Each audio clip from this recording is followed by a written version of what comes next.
Welcome to the Cheating Wife Stories channel. I grew up in a small town where everyone seemed to know everyone else. My family ran a modest hardware store, and much of my childhood was spent stocking shelves or sweeping floors. My father was a patient man who taught me the value of hard work, while my mother, a teacher, insisted on the importance of compassion and education. Life was simple but good, with weekends often spent fishing with Dad or attending community events. I first met Annie at the county fair when we were both teenagers. She was fiery, ambitious, and so different from anyone I had ever known. We connected over books, spending hours talking about the worlds we'd escaped to through stories. She told me she wanted to see the world, and while I didn't share her wanderlust, I admired her determination. By the time we graduated high school, I knew I wanted to spend my life with her. While I studied business at a local college, Annie began her career as a nurse. Those years weren't easy. We worked hard and lived frugally, saving every penny we could. Our big break came when we bought our first house. It wasn't much, a small fixer-upper, but it was ours. We spent long nights painting walls and repairing leaks, often laughing at our inexperience. Those were some of the happiest times of my life. Sally was born a few years later, and everything changed. I fell in love with fatherhood in a way I never expected. Watching Sally discover the world was a joy, and I took every opportunity to teach her what I could, from music to the importance of kindness. I still remember the day I gave her her first violin. She hated the sound it made at first, but fell in love with it over time. Annie and I both felt proud of the family we were building. As the years passed, life became a little more routine. My job grew more demanding, and Annie worked long hours at the hospital. We tried to keep the spark alive with date nights and family vacations, but something felt different. The passion we once had began to fade, replaced by the comfort of familiarity. I told myself that was just how long-term relationships worked. Looking back, I can see that Annie was quietly struggling. While I thought our life together was enough, she was yearning for something I couldn't see, something I didn't realize was missing until it was too late. That unspoken divide was the first crack in what I thought was a solid foundation. "Just sign the papers, Arthur. It's over." Her voice was calm, too calm, and it felt like a punch to the gut. I couldn't fully process what she was saying, as if her words were coming from a place too distant for me to reach. The more she talked, the more I felt like I was drifting, like I was sinking deeper into some foggy abyss. Her voice faded into the background, leaving me alone with the suffocating quiet of the moment. I don't even know when it all started. Maybe the moment I stepped through the door after work that evening. She was sitting at the kitchen table, a glass of wine in her hand.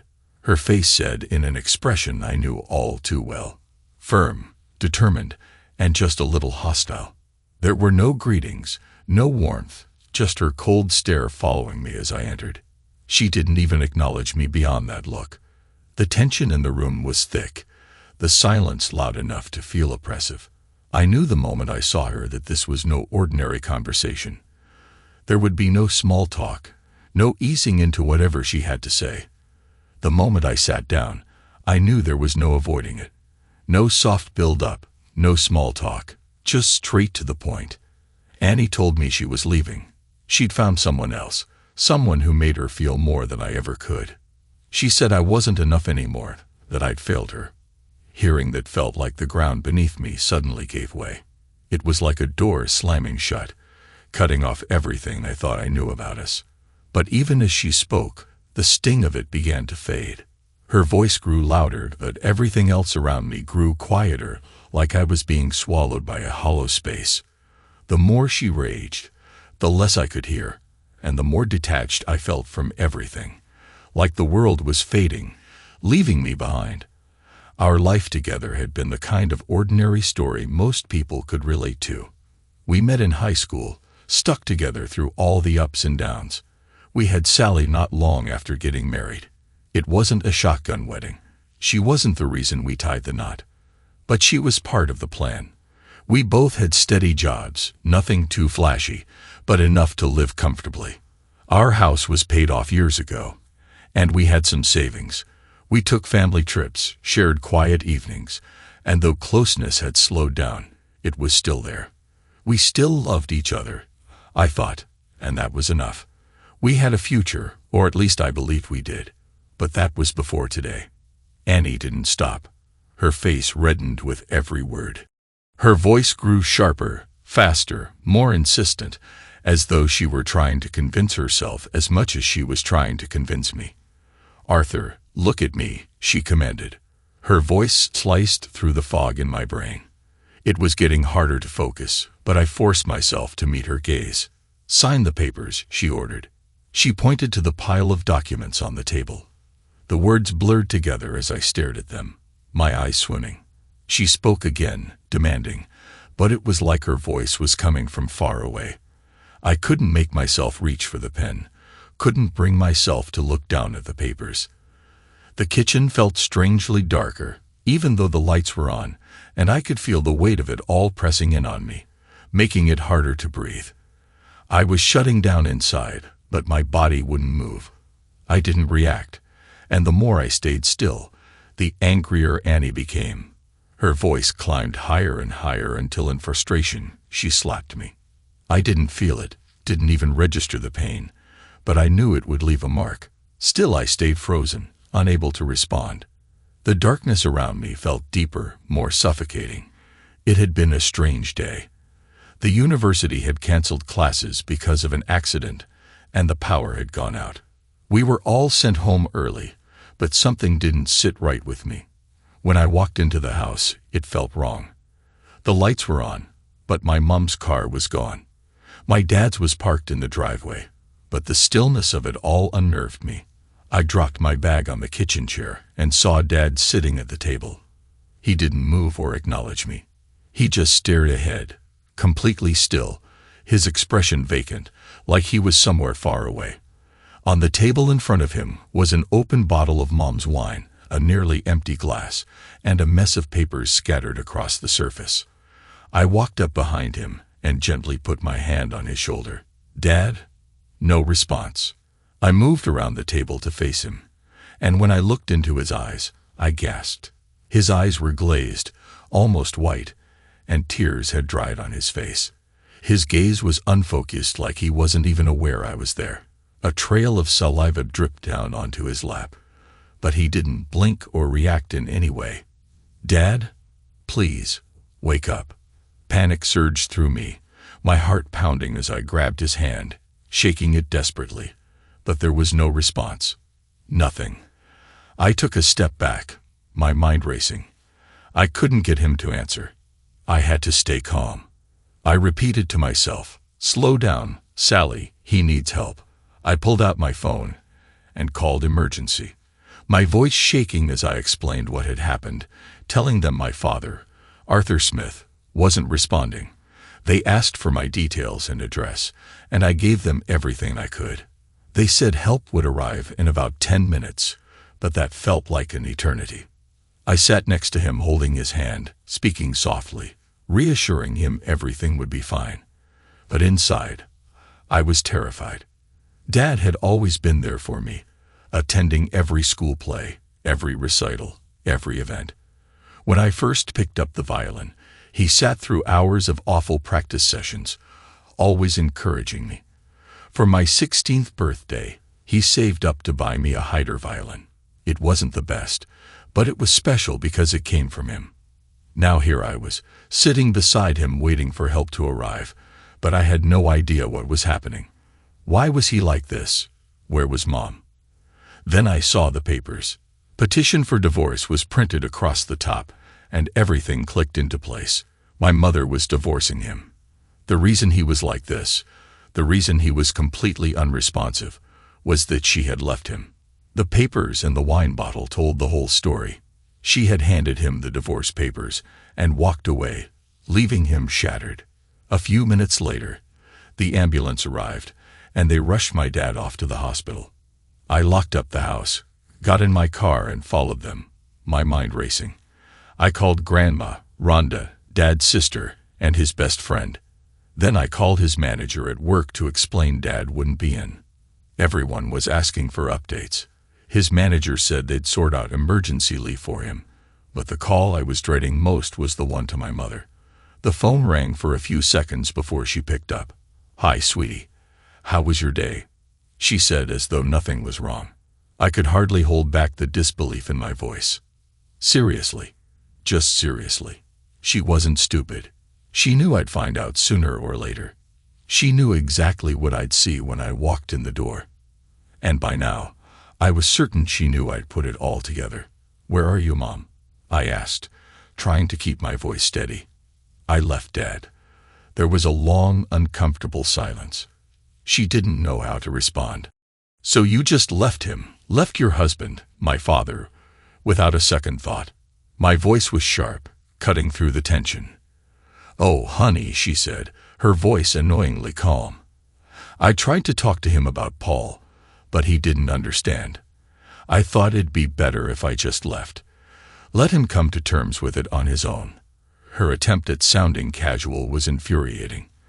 I didn't care about explaining anything. She just bailed on him when he needed her most. "So you abandoned him when he was already in a bad place?" I pressed, unable to hide my disgust. "Are you really that cold?" "Sweetie, don't be mad," she replied, too relaxed for the gravity of the situation. "I know it's a shock, but your dad will be fine. I'm just asking for what's mine, and Paul is waiting to marry me." Her words felt like they had no weight, no sincerity. It was just all empty talk.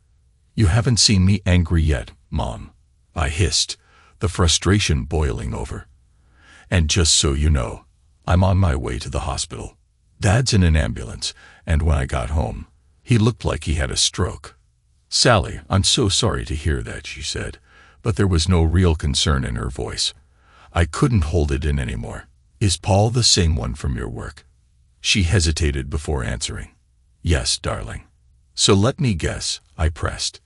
"He's probably younger than you, and you've been at this for how long?" 6 months, she replied. 6 months, I repeated, my anger spiking. 6 months you've been sleeping with someone from your office behind Dad's back, lying to both of us. And now look where we are. I couldn't stop myself now. And Dad had no idea, judging by the state you just left him in. How the hell did you think any of this would be okay? She sighed. Well, I didn't expect it to go down like this. But once Paul and I live together, you'll see, we're made for each other. I said, fury rising. You think I'll just walk away from my father to move in with you and your pathetic boyfriend? I was shaking with rage. I'm hanging up now before I say something I regret. But just so we're clear, I'm staying with Dad. I'm not going anywhere near Paul, and you're not going to guilt-trip me into supporting your nonsense. Sally Smith, she snapped, her tone livid. I'm your mother, and you will not talk to me like that. I didn't say a word. Then we're done here, I said coldly before ending the call. If she thought I'd ever accept her behavior, she was out of her mind. She tried calling back a few times, then started dialing Dad's phone, which was useless since I had it with me. I ignored every call. When I got to the hospital, Dad had already been admitted and was being monitored in a room. Rhonda, my aunt, and the family lawyer was there waiting for me. She'd received a few calls from Mom, but didn't know the full story yet. When I filled her in, her face turned bright red, and I thought steam was going to start coming out of her ears. Sally, do you have the papers that woman left for my brother? She asked, her voice tight with rage. Yeah, I do, I replied.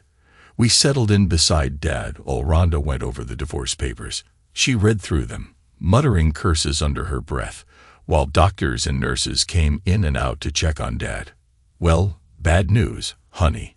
Your mom's divorcing your father, Rhonda said, flipping through the documents.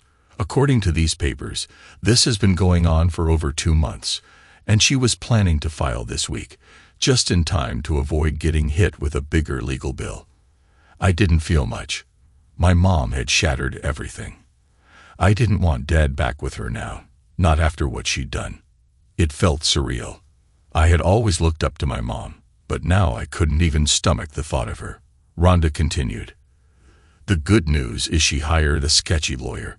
She'll have to pay a lot just for the divorce, and even more if it goes to court.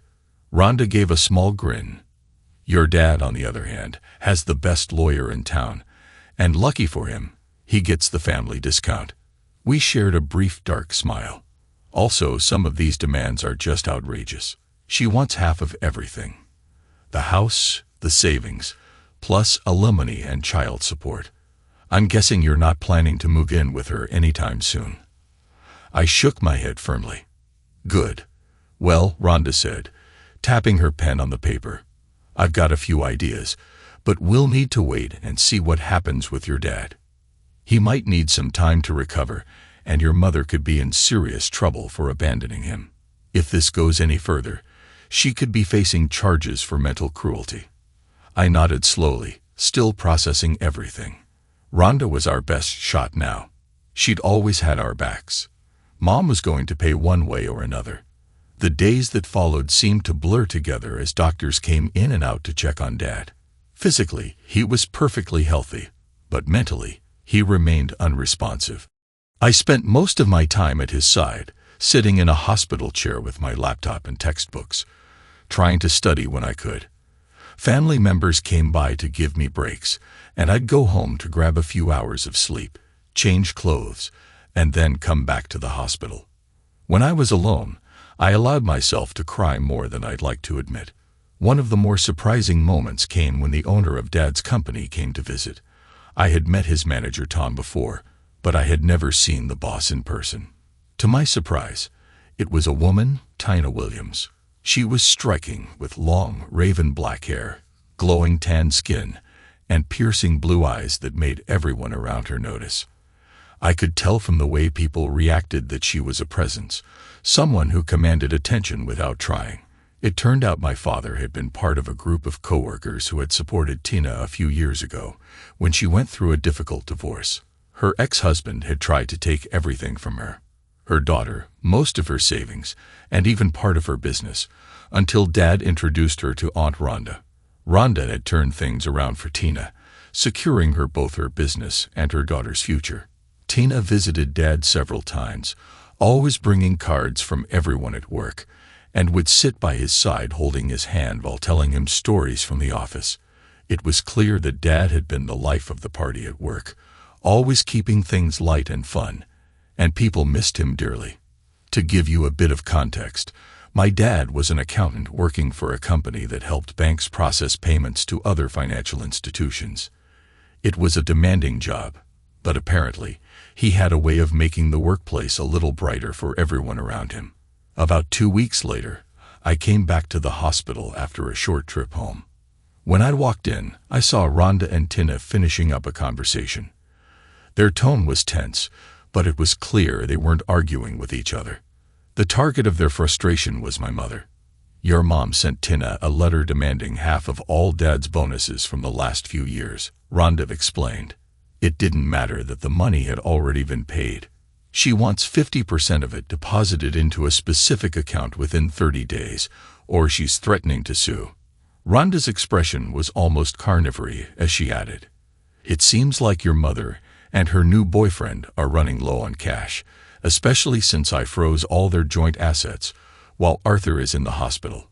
I couldn't help but laugh. Well, this morning I got my first message from Mom in 2 weeks, a text asking for money. I didn't reply to her message. I was still furious with what she had done.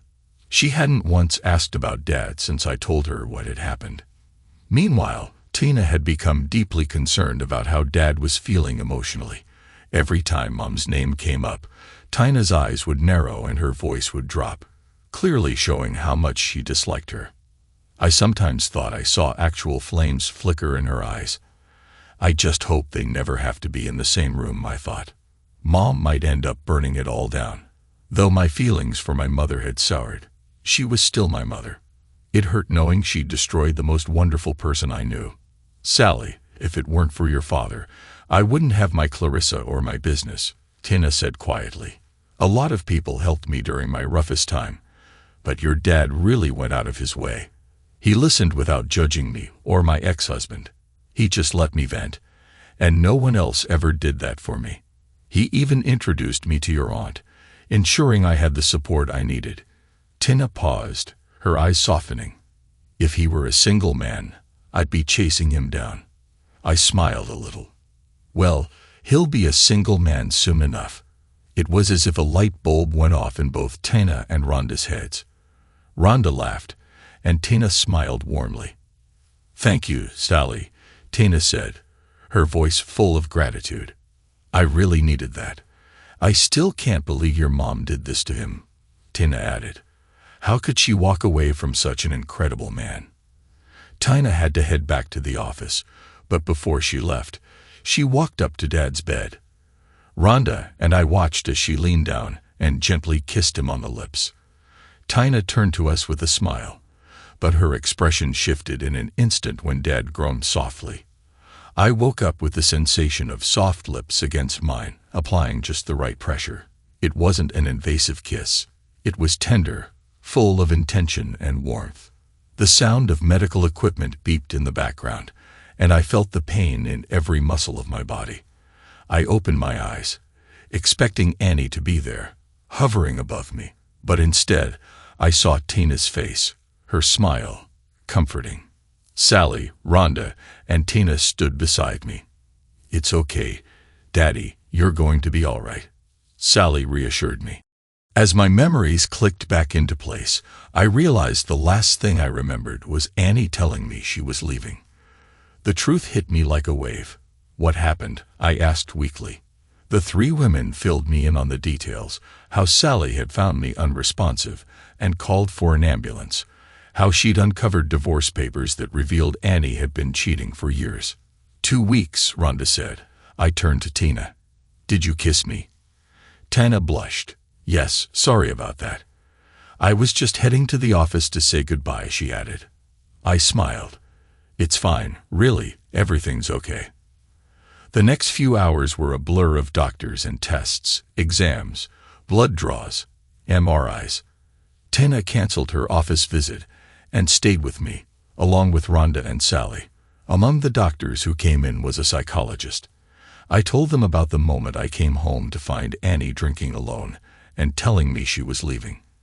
As her anger escalated, I felt the world around me dim and fade. The last thing I remembered was Annie punching me in the face and screaming, though I couldn't make out the words. The three women gasped when they heard about the misuse while I was unresponsive. "Dad, when do you think this happened?" Sally asked. "I'd say around 5.30, I replied. "Why?" "Because it was after 7.30 when I got home and found you," Sally explained. "So Mom must have left you there alone for a while." The psychologist spoke up. "It's not uncommon for someone in your situation to be misused while they're unresponsive. Shock can trigger this sort of response. In your case, the shock likely came from hearing your wife announce she was leaving. It's extreme, but it makes sense." Rhonda added, "When Arthur was younger, there was a bully who used to tease him. One day he was found lying in the park, unconscious. Our parents didn't think much of it, but he woke up the next day, and when he told them about the bully, they went to his parents. After that, the boy apologized and never bothered Arthur again." I smiled at the memory. I don't think it was genuine, but after that he left me alone. The psychologist grinned. "It seems like there's a pattern. The mind doesn't always react predictably, but given that this has happened before, it makes sense that it could happen again." I frowned, and the psychologist gave me a reassuring smile. "Don't worry too much. With the love and support of these wonderful women, even if something happens again, you'll be in good hands." I was exhausted. It might sound strange considering I just spent 2 weeks in a hospital bed, but I was drained. I decided to send the three women home for some rest, telling them to come back tomorrow to check on me. Over the next couple of days, I started to feel like myself again. Tina brought me a work laptop and gave me a few light tasks to keep me busy. Rhonda stopped by to show me the updated divorce papers and to get my signature so she could begin the process of dissolving my marriage to Annie. Rhonda also brought a young detective named Karen Hill with her. Detective Hill spent over an hour questioning me about that night with Annie. After she thanked me, she told us we would receive her official report in a few days. I wasn't entirely sure if we were pursuing legal action against Annie, but Rhonda was already taking charge. "Leave it all to me," she said, with a reassuring kiss on my forehead before she left. By that afternoon, I was discharged from the hospital just as Sally had predicted. She helped me home, and to my surprise, Tina was waiting for me. She assisted Sally in getting me into her large SUV. That evening, Tina stayed for dinner. We ordered takeout, and she helped clean up afterward. We spent a couple of hours watching TV before she said her goodbyes. As Sally hugged Tina, I walked her to her car. "Tina, I don't know how to thank you for everything you've done over these past few weeks," I said. Tina smiled. "Well, once you're feeling better, you can take me out for dinner and dancing." I blushed. I just left the hospital a few hours ago, and the woman who kissed me awake already has a date planned, I joked. "Next Friday evening, after work," Tina replied. "That'll give you nearly 2 weeks to recover." She gave me a warm hug, lingering a little longer than usual. As she drove off, I couldn't help but wonder for a moment about the strange woman I had been married to for almost 25 years. For the next few days, Sally, Rhonda, and Tina continued to look after me. It was comforting to have such good people around, but on Friday afternoon, Rhonda dropped a bombshell. "Annie was arrested today," she said. "What happened?" I asked, stunned. "After your statement to the police, a warrant was issued for Annie's arrest for mental cruelty toward a person with disabilities," Rhonda explained. "Since you were unable to defend yourself at the time, and she left you alone for an unknown amount of time, they've got a solid case." Tina, who had joined us for dinner, raised a concerned eyebrow. "What does this mean for the divorce?" Rhonda gave a confident smile. "It's moving forward. It should take about 3 months. If Annie wants to contest it, I'll pull out all the stops. But that will only drag things out and hurt her more in the end." I nodded. "Annie won't get her hands on any of the bonus money she tried to take from you, Tina. I filed charges against her for extortion and mental cruelty. This won't change much, but it'll stop her from touching things that aren't hers. She'll probably be out in a few days, none the worse for wear, and head right back to her boyfriend. What I'm focused on is settling the divorce quickly using Arthur's hospital visit as leverage. After that, I have plans. Depending on Annie's response, I'll make sure Arthur doesn't lose anything important." Sally looked at Rhonda. "How long will the divorce take, Aunt Rhonda?" "I'm hopeful it'll be wrapped up in 3 months. If Annie fights it, we'll stretch it out longer, but it'll hurt her in the long run," Rhonda answered with a satisfied grin. Later that evening, I walked Tina to her car while Sally helped Clarissa into the backseat. As Tina gave me another hug, she surprised me with a quick kiss. "Arthur, I know you're married, and I respect that. I'm not going to rush you, but I want you to know I want you. I've wanted you for a long time, but I would never go after a married man or break vows. I've been on the other side of that, and I don't want to do that to anyone else, even if their marriage is falling apart." I looked into her piercing blue eyes for a moment before brushing a strand of her dark hair away from her face. I leaned in to kiss her, but this time, it wasn't a soft peck. I kissed her deeply, passionately, and for about 30 seconds we shared a connection that left both of us breathless. As I pulled away, Tina's eyes were closed, her lips lingering on mine as if savoring the moment. I smiled. "Just so you know, I'm confirming your claim." We turned around to see the girls watching us. Clarissa was clapping, and Sally had a mischievous grin on her face. As Tina and Clarissa drove off, Sally hugged me tightly, and we waved goodbye. The following months were full of emotional ups and downs. Annie wanted the divorce to be finalized quickly, but she wasn't satisfied with the terms. It seemed like Paul had a heavy influence over her, convincing her she deserved the lion's share of the assets. He spun a web of lies, and while she probably knew better after all these years, she still let herself be swayed. As the demands for the settlement became more and more unreasonable, Rhonda made one phone call to Annie's lawyer. I'm not sure what was said, but the very next day, all of Annie's objections to the settlement vanished. Tina and I began spending every Friday evening together. Meanwhile, Sally took on the responsibility of picking up Clarissa from school and watching her, giving Tina and me the freedom to go out to dinner, have coffee, watch a show, or sometimes even dance. We kept things simple, just holding hands and sharing a kiss here and there. But something told me that the night the divorce was finalized would be different. Work was going well. Our financial institution was profitable, but we weren't exactly on the cutting edge. We did our jobs, got paid well, and had a good time as a team. Word got around the office about Tina and me becoming a couple. While everyone seemed happy for us, I had to tone down my usual behavior. My manager, who reported directly to Tina, made sure there were no rumors circulating about us, considering I was now working closely with his boss. About 3.5 months later, we got the notice that the divorce would be finalized in a week, starting the following Thursday. There was no trial, but Annie requested a final meeting before the ruling. I agreed to meet with her, and we decided she would come to our house to speak with both Sally and me. I took the afternoon off to cook dinner, a dish we all loved, lamb chops with dumplings and gravy. I hoped it would make the evening a bit less tense. Sally came home around 5:30, showered and changed. At 6 o'clock the doorbell rang. When I opened the door, Annie stood there, and for the first time in a long while, I actually saw her clearly. I hadn't really described her before, but now seemed like the right time. A few months ago, Annie had been an attractive housewife in her early 40s, short brown hair, a curvy figure, and despite carrying a little extra weight, she was still undeniably beautiful.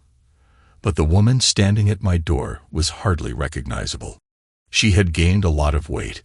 Her face was fuller, her cheeks puffy, and her belly, once just a little protruding, now hung over her waistband. The shapely figure I had once admired was gone.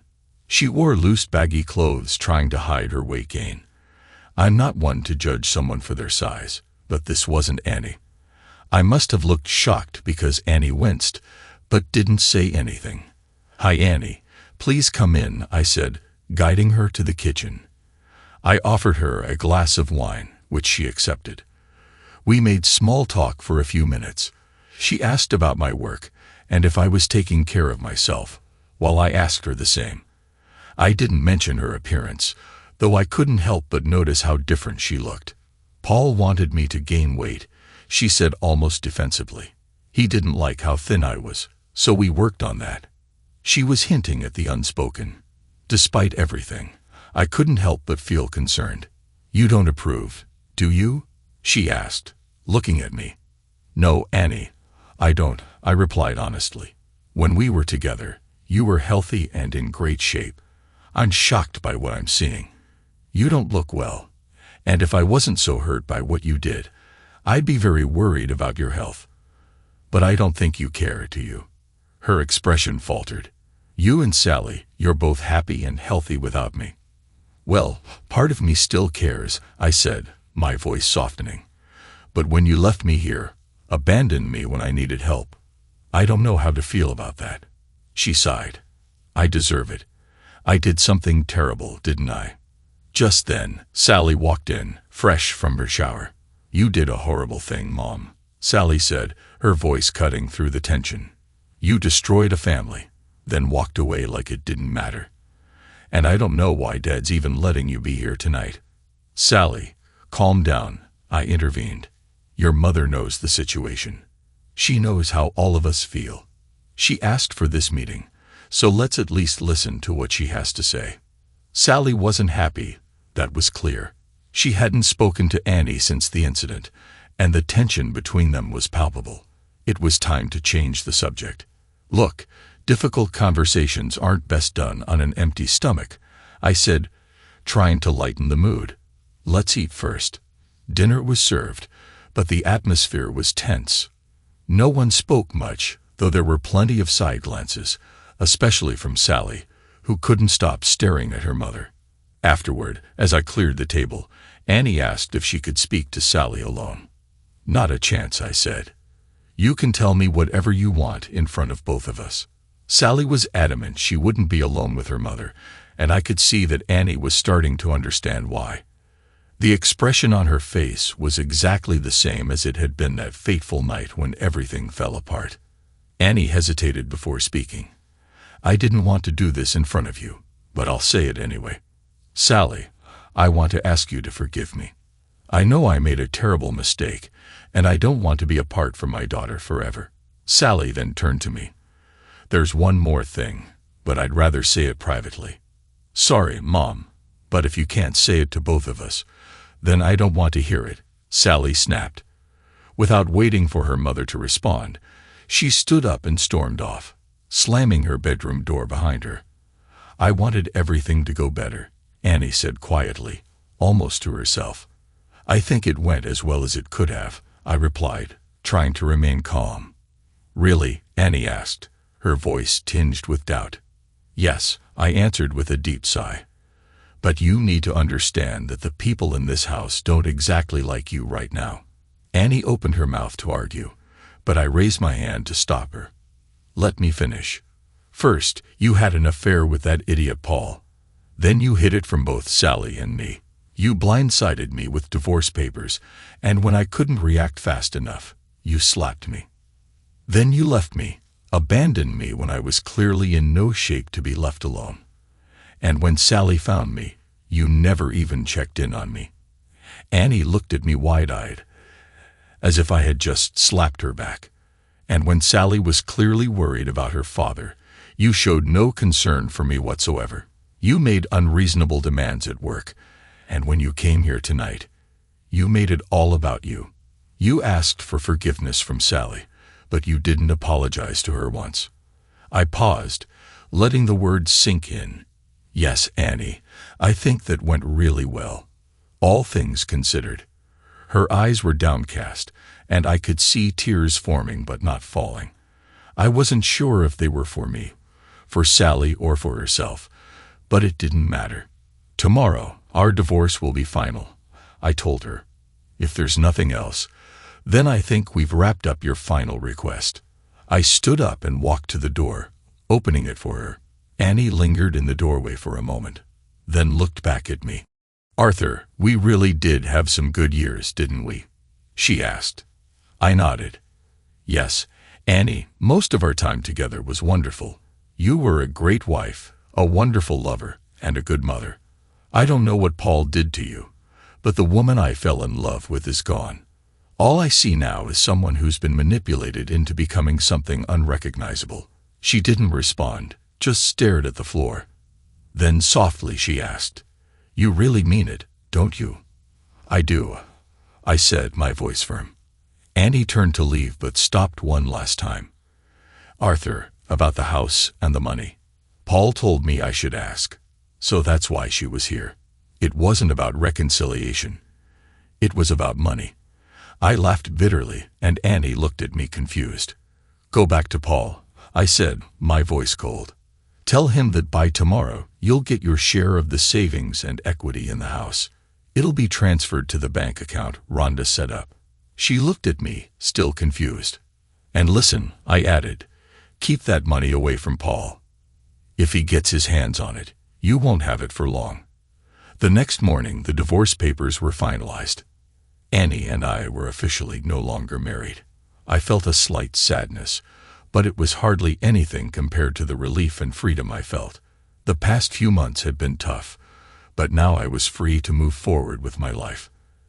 At 48, I knew there was still so much ahead of me. Rhonda called to let me know she'd be bringing pizza over that night. Sally also stopped by the office for lunch.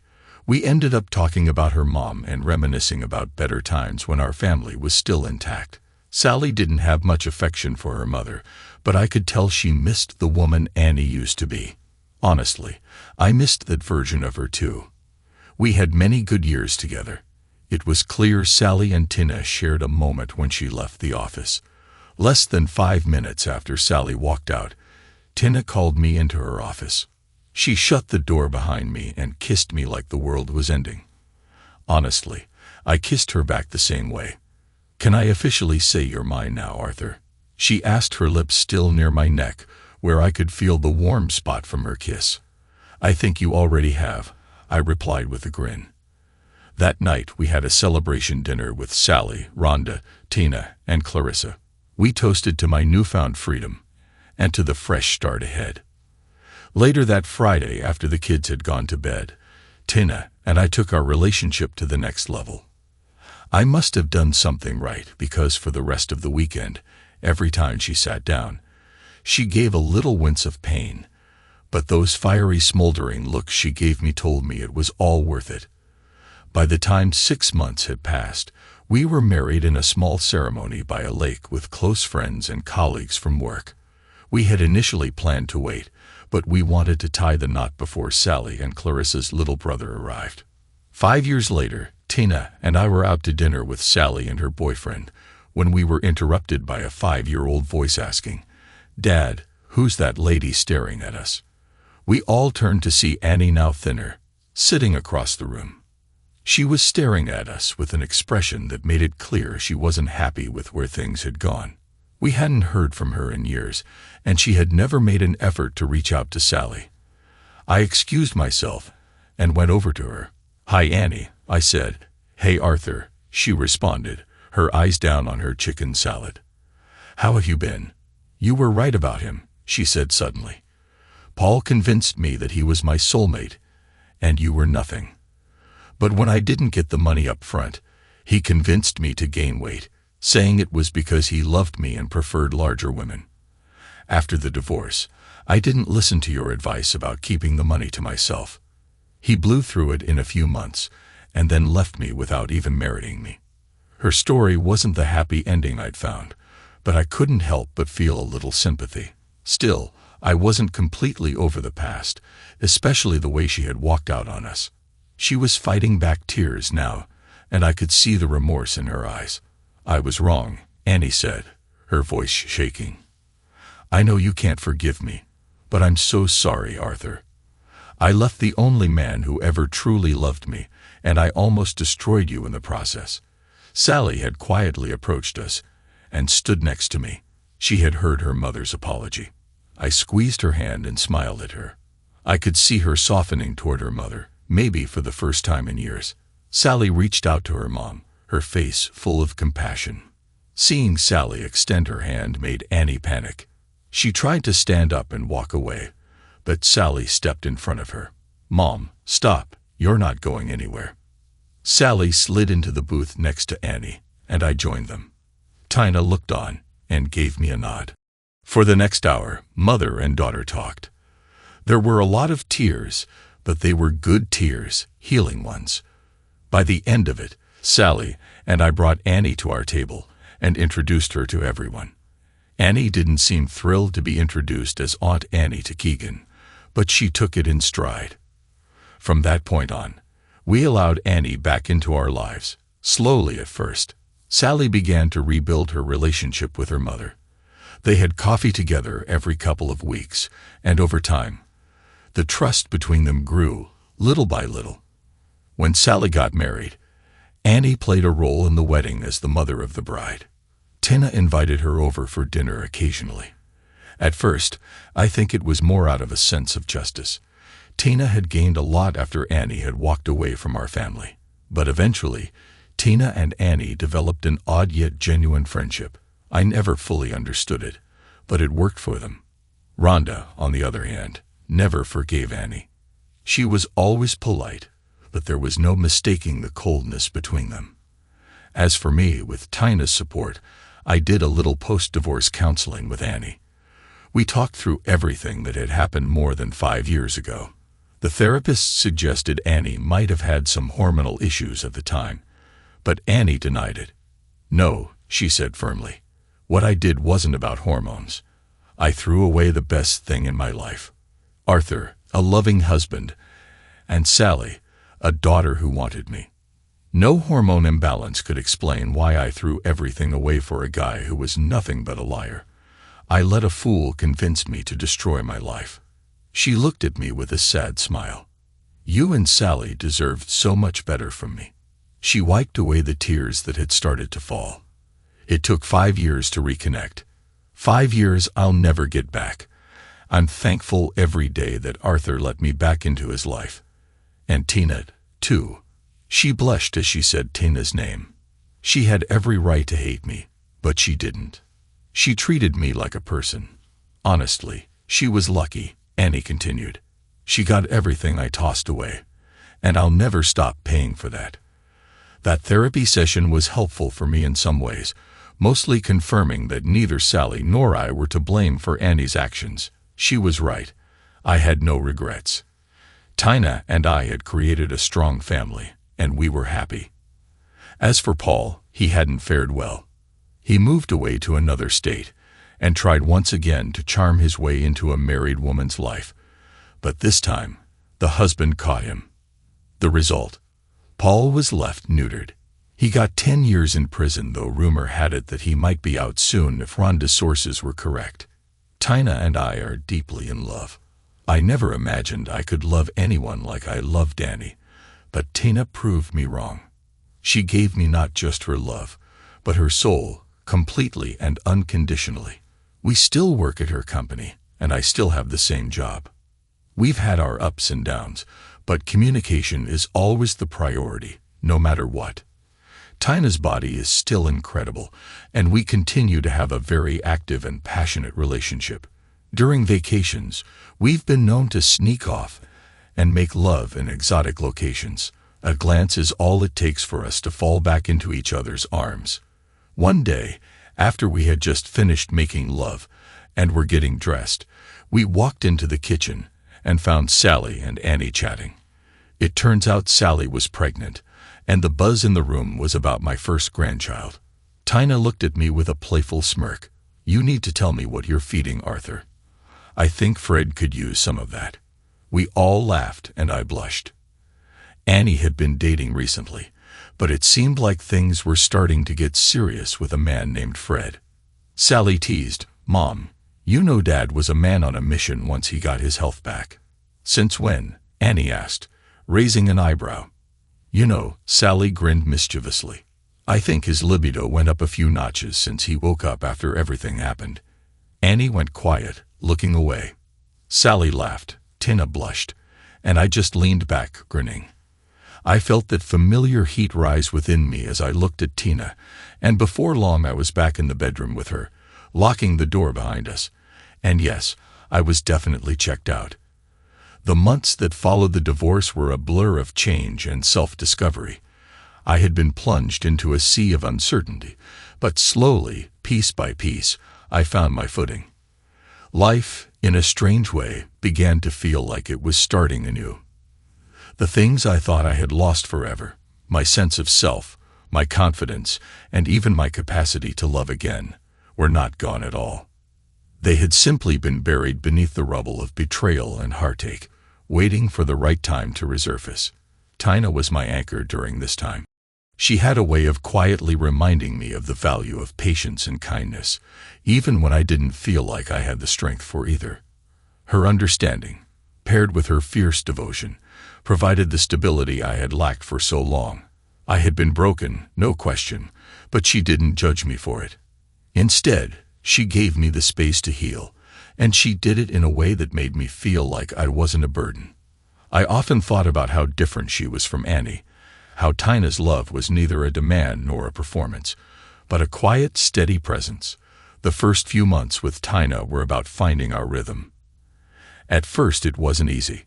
I was still haunted by memories of the past, and Tina, though patient and loving, had her own battles to fight. She had become my partner not just in love, but in a shared mission to help me rebuild my life. We started slow, weekends spent watching old movies, long drives that didn't go anywhere, dinner dates where the conversation flowed easily. There was no rush, no pressure, just two people figuring out what came next. Sally, as always, was my rock. Though she was navigating her own journey into adulthood, she always made time for me. We spent hours talking about everything: her music, her future, and what had happened between me and Annie. It was impossible for me to completely shield her from the pain of what her mother had done, but Sally was resilient. She never blamed me, and in many ways, she became the adult in our relationship, pushing me to move forward when I felt stuck. Her belief in me was unwavering, and it was something I clung to. I couldn't help but reflect on how far I had come. It was a time when I thought I couldn't bear the weight of everything. The shock of Annie leaving, the way she just walked out and left me there, abandoned when I was most vulnerable. The confusion, the feeling of being suffocated by everything that had crumbled around me. And yet here I was standing stronger than I had in years. The process of letting go, of truly accepting that Annie and I were over, wasn't as painful as I had imagined. It was freeing. The chains had been broken, and I was finally breathing again. At work, things started to shift as well. My role, while never glamorous, had always been steady, and I found a renewed sense of purpose in it. I started taking on more responsibility, contributing ideas, and feeling like I had something to offer beyond the confines of my broken marriage. When I began working more closely with Tina at her company, it felt natural. She trusted me in ways that made me feel valued, not just as her partner, but as a person. There was no competition between us, no power struggle, just mutual respect and support. The thing that stood out the most during this time was the way Sally and Tina began to bond. Tina's daughter, Clarissa, and Sally formed an unexpected but undeniable friendship. It was strange at first watching them share inside jokes and act like sisters. But it was also beautiful. I had never seen Sally so open with anyone outside of our immediate family. It was clear that Tina's presence in our lives was something Sally needed, someone who offered, not just love, but also a model for strength and independence. Tina's warmth extended beyond just me and Sally. She started inviting Annie back into our lives in small ways. At first it was awkward, to say the least. Annie's apology was a slow, painful process, but she seemed to truly want to make amends, especially with Sally. For me, it wasn't about forgetting what she had done, but about finding a way to live in a space where I could move forward without harboring bitterness. It was clear that Annie's journey wasn't over. She still had much to reconcile within herself. But for the sake of Sally, I allowed her back into our lives little by little. The day Sally told me she was pregnant was one of the most surreal moments of my life. In many ways, it felt like a full circle moment. I had spent years teaching her how to navigate the world, and now she was teaching me how to navigate this new chapter of life. I was going to be a grandfather, something I had never imagined for myself. It was a new kind of love, a love that transcended time and carried the weight of generational continuity. Sally, full of ambition and passion for her music, was now beginning a family of her own. And in that moment, I couldn't have been prouder. The healing process for Annie was much slower. Her appearance had changed, she had gained weight, and the vibrancy she once had seemed faded. She was different, physically and emotionally, but the most striking change was the regret that now seemed to hang over her like a cloud. I could see it in the way she spoke to Sally, the quiet apologies laced with guilt. And yet, her journey was hers to make. I had done everything I could to help her see the consequences of her actions, and now it was up to her to find her way. She had done irreparable damage, but as time passed, I started to see glimmers of the woman I had once loved. Annie's efforts to rebuild her life were messy, but she tried. She ended up with Fred, a man who seemed to offer the stability she had longed for. It was a strange kind of peace that settled over me when I saw them together. It seemed to be good for her. And while I didn't want her back, I knew that this new chapter in her life was what she needed. In a way, it was comforting to see her settle into something. Whether or not it was love was a question I didn't feel the need to answer anymore. Tina and I continued to grow closer, our bond cemented not just by our love, but by the shared vision we had for our future. When I thought about everything that had happened, the betrayal, the pain, the loss, I couldn't help but be grateful for the life I was now living. I wasn't the same man I'd been when I married Annie. I'd been tested in ways I never imagined, and though the road had been rough, it had led me here, to Tina, to a family that was stronger than I ever thought possible. One evening while we were sitting in our living room, Sally came to us with news that took us by surprise. She had decided to go on a short tour with her orchestra, something she had always dreamed of doing. It was a proud moment for me. She had worked so hard for this, and I was thrilled that she was finally getting the chance to step into the spotlight. It was also a moment of personal growth for me. I had always been her protector, her guide, but now I was learning to let go and trust that she was ready for the world. Tina and I, ever the supportive partners, decided to take a much-needed vacation.